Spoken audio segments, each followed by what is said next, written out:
अब ये प्यारा सा भजन आप सबके हाथ में मधुर मधुर ताली के साथ स्वागत। मुरली वाले मोहना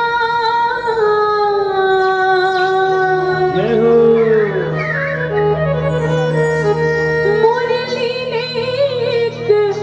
बजा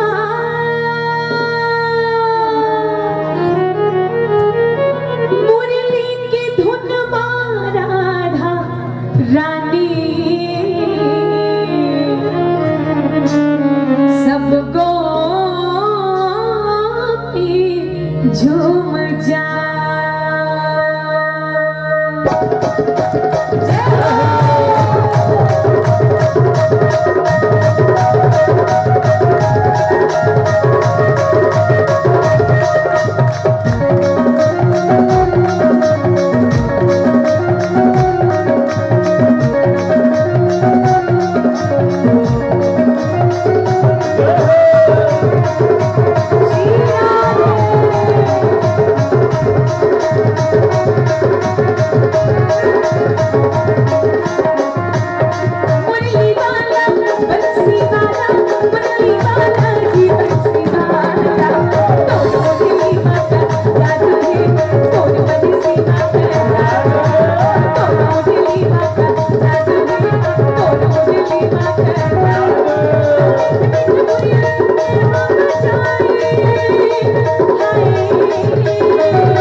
बिना दीपक के उजाला हो नहीं सकता, जय हो। बिना दिल का कोई दिलवाला हो नहीं सकता, कि बिना दीपक के उजाला हो नहीं सकता, बिना दिल का कोई दिलवाला हो नहीं सकता। और जो न बजाए मेरे बाके बिहारी लाल के भजनों में ताली, वो मेरे बाके बिहारी लाल का दीवाना हो नहीं सकता। तो कौन कौन दीवाना, जरा एक बार हाथ ऊपर करो तो। क्या बात। और वो अंतिम में बैठे भैया, चलो चलो आप सबसे निवेदन, जरा अपन दोनों हाथ ऊपर करके ताली के साथ कहना है का, ए मुरली वाला मुरली वाला बंसी वाला मुरली वाला जी बंसी वाला, तोड़ मुरली वाला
जादू में, तोड़ मुरली वाला जादू,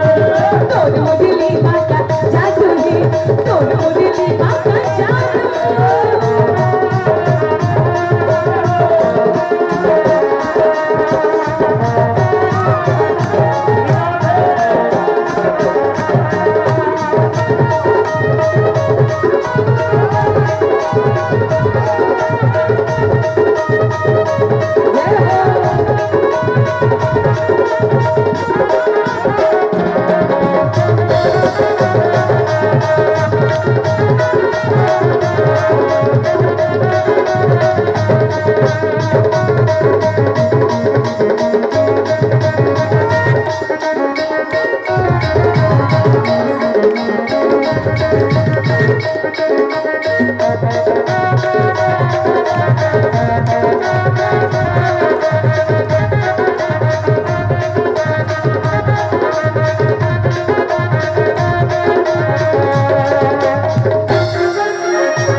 राधा गोपी सन रास रचाई